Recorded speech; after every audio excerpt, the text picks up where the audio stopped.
Yep, it is.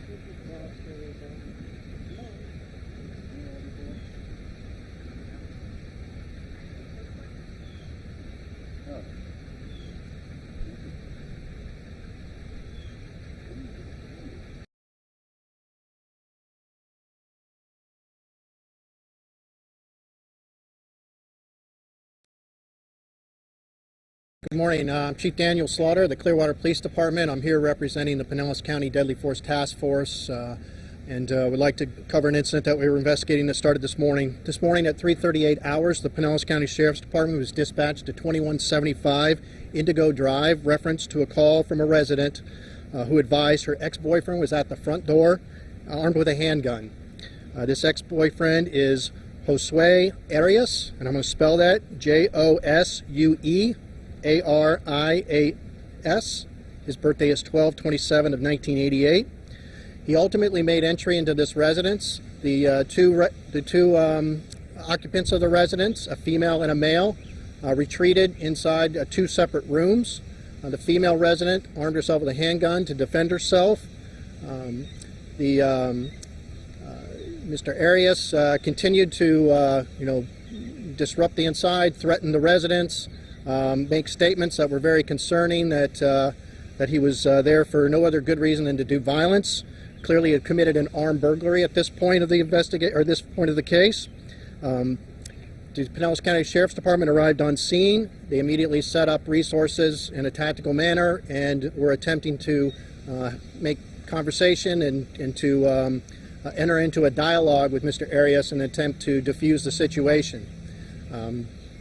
At one point, the female occupant was able to come out of the residence. She had a handgun with her. She placed it down immediately, made contact with the deputies, and was escorted to safety. The event continued on for some time, with the Sheriff's Department trying to give very clear lawful commands through the use of a rescue vehicle that is used to provide some safety to the officers or the deputies, but also able for them to use a PA to give out clear commands. Mr. Arias did not follow these commands, and at one point, when the female occupant had exited the residence, she had left a cell phone with an open 911 call that was giving the officers the ability to hear some of the events as they were unfolding inside the residence. The deputies very wisely were able to pick up that them calling commands was actually agitating the suspect, and were very dutiful in trying to stop doing that in an effort to try to de-escalate the situation. However, at one point, Mr. Arias actually comes to the front door with the other male occupant and has the handgun, a black revolver as described by the witnesses, pointed at the male occupant's head. He eventually releases that particular person, and he is able to get away and make contact with the deputies and be escorted to safety. But then, unfortunately, Mr. Arias then retreats inside of the residence. While inside the residence, he makes very concerning comments about not wanting to go back to prison, that he's not going to go back to prison, of course, that created a concern that this individual was, intent on not letting the situation resolve itself peacefully. The deputies continued to try to negotiate and to get Mr. Arias to comply, but eventually essentially unsuccessful. Mr. Arias at one point then comes out of the residence. Prior to him coming out, in one of the previous encounters, he had seen at some of the locations where the deputies were deployed. As he came out of this residence, armed with a handgun in his hand, continues to move about the foyer patio area and walks into the yard and appears to be looking for the deputies and where their locations are, at which point the deputies neutralized the target and fired and hit Mr. Arias an unknown amount of time at this point. I would like to stress this is all very preliminary information. There's still a lot of work to be done, but Mr. Arias was deceased at scene.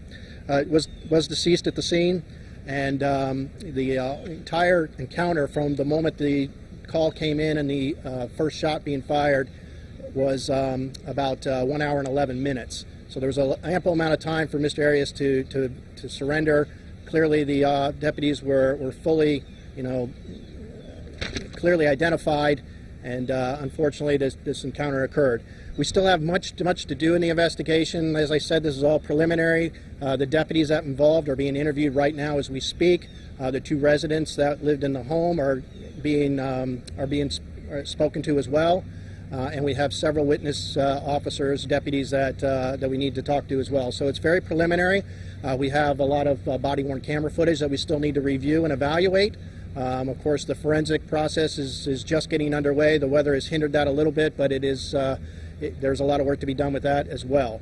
So I'm not sure there's too many questions that I can answer, but I will be more than happy to try to take a few if there are some.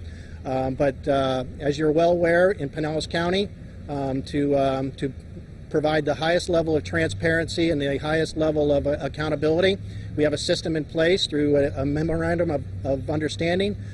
So how the Sheriff's Department is not an investigating agency in this. They are not have any type of investigative responsibility other than we use their forensic processing units to process the scene. The investigation team that is going to be looking at this incident will be underneath my command, and it will be led by Clearwater detectives working in cooperation with St. Petersburg Police Department detectives and Pinellas Park Police Department detectives. And we will continue to do that investigation and certainly provide more information as it becomes available and with additional details. Be more than happy to try to answer any questions. Yes, he has a significant burglary history. He had committed several occupied burglaries and looked like he had maybe a total of 5 arrests throughout Pasco, Hillsborough with the Tampa Police Department, and 1 with the Pinellas County Sheriff's Department. The handgun that he's in possession early information is that he actually may have taken it or stolen it from this particular resident and victim as well.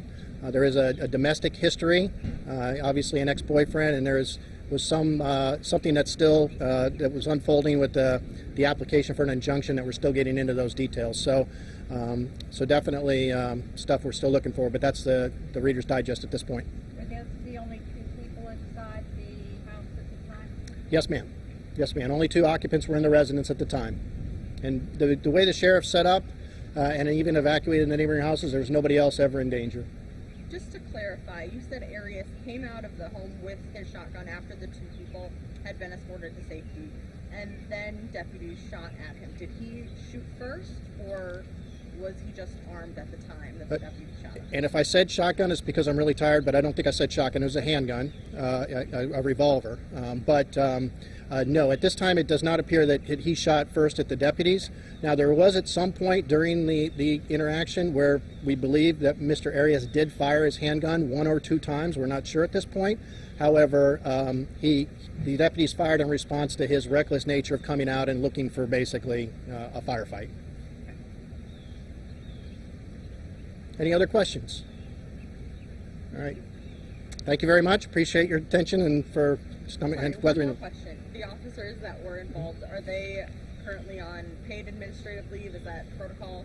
I'll turn that over to the sheriff because that's more of a personnel administrative matter. Obviously, we are conducting a criminal investigation as our responsibility, and we will turn over that criminal investigation to them to use for any administrative purposes. But Sheriff, I'll let you speak to that policy. So there's 4 deputies involved right now. They are being interviewed. It's all part of the ongoing criminal investigation, but those 4 deputies will be, as is routine, on administrative leave until they're cleared, which, for us will be, excuse me, just going through a short process. Thank you. Okay, yeah. Any other questions? All right. Stay dry, everybody. Thank you. Thank you. Thank you.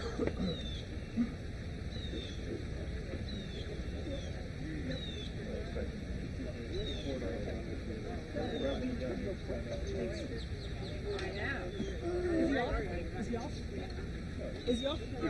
Yeah, you're off, yeah. I was going to go on until 8 o'clock. I was on my car. Well, that's where I was heading.